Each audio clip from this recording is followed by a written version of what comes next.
Introduce yourself. Hi y'all, my name's Susie and I am one of Carol's students. Not her best student, but one of them.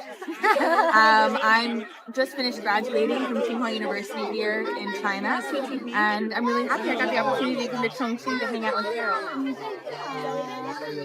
I almost forgot you are my student. I think you are my friend, but it's okay. No, we're friends too. I just thought I should introduce how we know each other. Yeah. I'm Carol, okay? So this is a very beautiful memory between Susie and me. I was so happy. I'm so happy Susie's here in my hometown now, Chongqing, okay? We talked about meeting before and we never got the opportunity, so this is very nice. Yeah, that's why we are very, very exciting. Okay, I do have some questions for Susie, okay?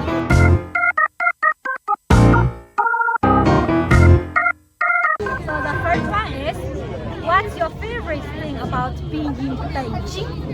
Beijing. The thing that I like the most about Beijing are the people. So in Beijing, I never have to wonder what someone's thinking. If someone doesn't like something in Beijing, you will know. And I appreciate that. So people are very straightforward and honest. And I find that that's led to me having very great relationships. So it's very easy for me to make friends in Beijing. Yeah, that's good to know. That's like a Chongqing friend. Yeah, Chongqing is the same actually. I found Chongqing people and Beijing people talk in a very similar way. Really? That's good to know. Okay. And what's your favorite drink in China?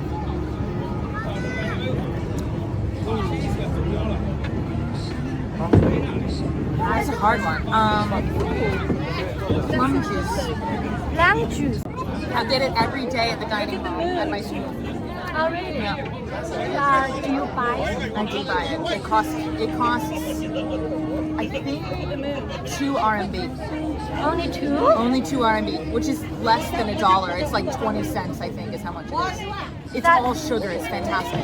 It's all sugar. It's all sugar. It's not good for you. That's different mindset. It's all sugar. It's It's fantastic. very American of me. It's very American. Yeah. Okay. I like it too. Yeah. Yeah. What has been the most impressive thing for you in China? You know, I've been coming to China since I was in high school. So the first time I came was in 2015. And I think what's really impressive is how quickly things can change physically about China, but people hold on to their culture and their values. Yeah. So even though everything physically around you is changing, people's personalities, the culture experience has remained consistent. So what specifically about the personality you think? Hospitality. Hospitality. I think hospitality is very important in China. People are very warm, welcoming. They want to take care of you. You know, something I always tell people is one way that you can greet someone in China is 你吃了吗? Because people want to make sure that you're taken care of. A lot of the ways that people greet you, you know, saying that, oh, you look like you've eaten well, are you being taken care of? Even like in China, people are more comfortable asking things like, how much money do you make?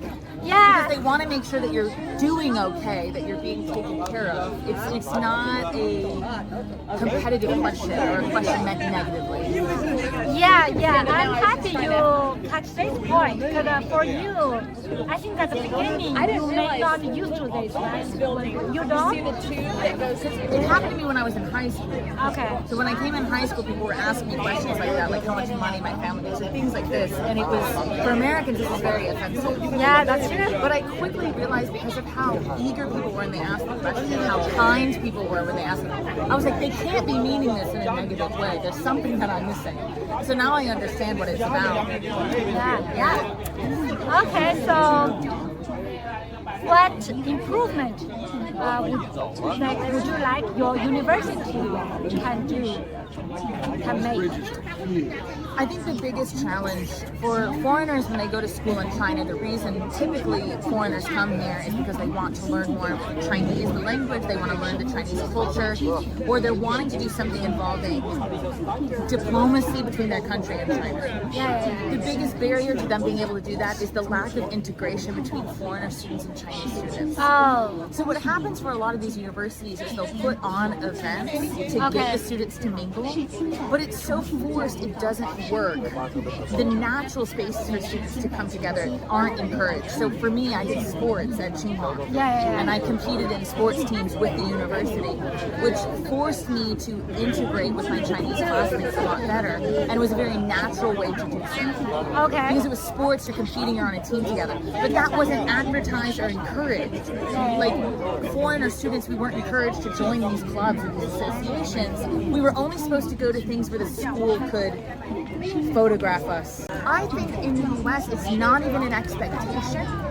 So like in the US, it is just guaranteed that a Chinese student, or who's Chinese students, for Chinese students going to school in the US, you have to integrate. You have to speak English to go to school in the US. You have no choice.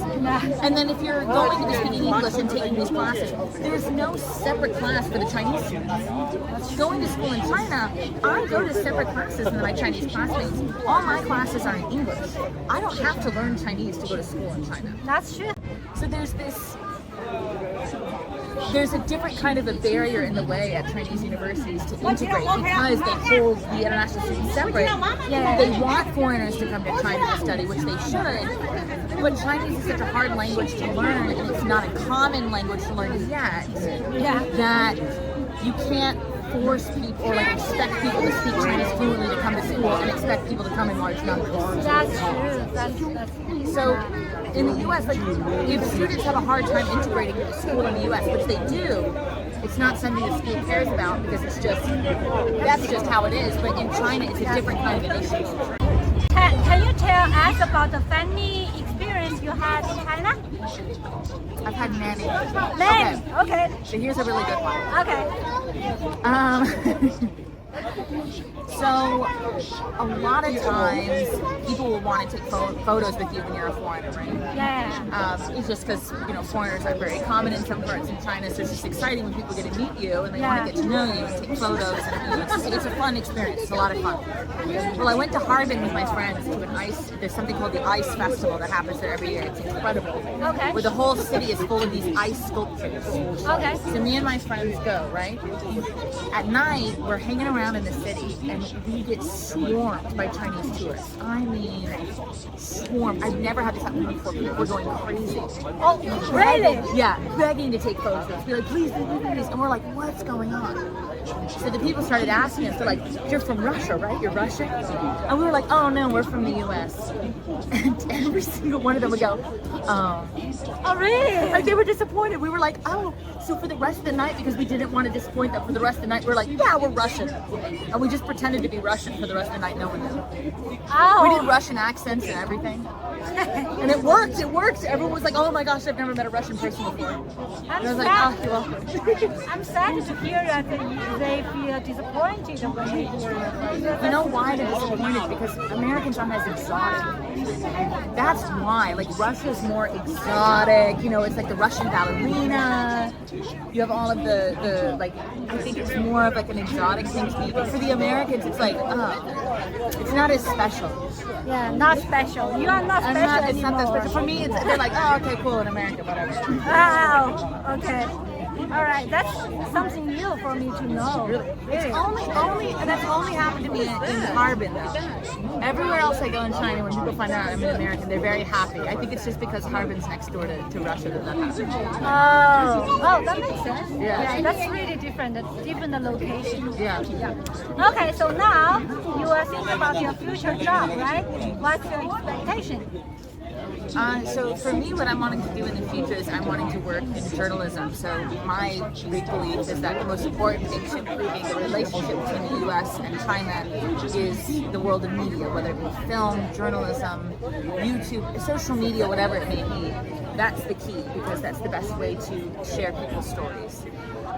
I don't think that there's a lot of Americans right now that are working in that field in China. And so I'm wanting to get a job helping build that bridge by sharing China's stories to the United States and other places in the world. My expectation, one is to improve my Chinese. I'm hoping that by working in a Chinese company, which is what I'm wanting to do, I'll be working with Chinese coworkers, and I will have no choice but to rapidly improve my Chinese. Okay. I am wanting to become more confident. I think I've become moving into a new place can be a jarring experience, and so it can be very humbling because you're constantly put in situations where you're like embarrassing yourself, you don't know how to act, you don't know what to do. Yeah. And so I'm hoping that over these next few years working in China, I'll be able to build up my confidence again and be more assertive in what I want and what I want to do. And thirdly, get a really cute apartment with a cute cat. Become my cat. Okay. That's the big next step in my life is getting a cat. I think I'm ready to care for another life. Okay. That's a big time. That's big commitment. I think so, yeah. Yeah. All There's right. plenty of cats in the street in China, so I'll just grab them. It's free. Bless you. Bless you. Okay, what's your, maybe you can share one more time, like what's your major for your master's degree? Okay. And so at my university in China, I studied Chinese politics and foreign policy. Okay. So this degree it really was more like international relations. What we looked at was China's relationship with other countries in the world. So I studied the Belt and Road Initiative, for example, and like China, like ASEAN and all of these kinds of things. But for me, my specialty, what I did my thesis on, was the role of film in the development of China's identity. Yep. Movies, that's my thing. Okay, now change topic. Yes. What's the difference do you think between the boy from the US and the boy from China? That's what I want to know. This is a great question. So, dating culture in China and the United States is incredibly different. China, it's all about reading in between the lines. So, for relationships, what I notice is no one will directly tell you what they want. So, let's say you're in a relationship, guy and a girl in a relationship. If the girl's not happy, she will not say, I don't like that. The guy's job is to read between the lines and know what she's thinking. The girl has to do the same thing for the guy. So you're never going to get to a point like things like I love you, direct compliments, that doesn't happen. It's all about action and subtle behavior changes. And that's how the relationship works, which is very frustrating for Americans because we're very straightforward and blunt. So that's why I think for Chinese guys, they have a view of American women that we're easy. Because we're straightforward. No, because we're straightforward about what we want. So if I like a guy, I go up to him and I go, I like you. Yep. Which is insane in China. No one does that. It's more. I did that. I can do that. And that's why you do so well in the US. But it's very like there's kind of a game that you have to play. Yep. And so I think that makes it very difficult for people to date outside of their culture. For Americans and Chinese people to date, it's not very common. Do you like Chinese boy, Chinese man? I don't like the typical beauty standards of Chinese men. I like guys from Inner Mongolia. Oh, you know, my husband also likes that culture. My husband also likes that culture. I like a big guy on a horse who has a lot of cows. I like a farmer. Okay. But I don't like the pretty boys in the Chinese drama. I don't like it because I'm very tall. Yeah. And I have a lot of muscle. So for me, it's like these little guys, I break them in half. It wouldn't work. You know what type of man I like? I also don't like the boy you talk about. I like more like an older man. You know, they experience a lot in life. I also think that guys here mature a little bit later. Really? Here in China? Why? Why do you think this? I think when you're going to, I think because of the school environment in China, you're always studying all the way up to high school. So it's not until college that you really get to figure out who you are as a person and experiment. And so then I think what happens is that in college, people are a little bit more childish as they navigate who they are, what they like, what they're interested in, which is totally fine. But again, it's something that can be a challenge sometimes. Like for me, the things that I've lived through and experienced, some of my Chinese friends have yet to do. I see. Because it happens a little bit later because they were concentrating on school. I see. All right, now enjoy the beautiful view. It was nice talking to all of y'all. Thank you.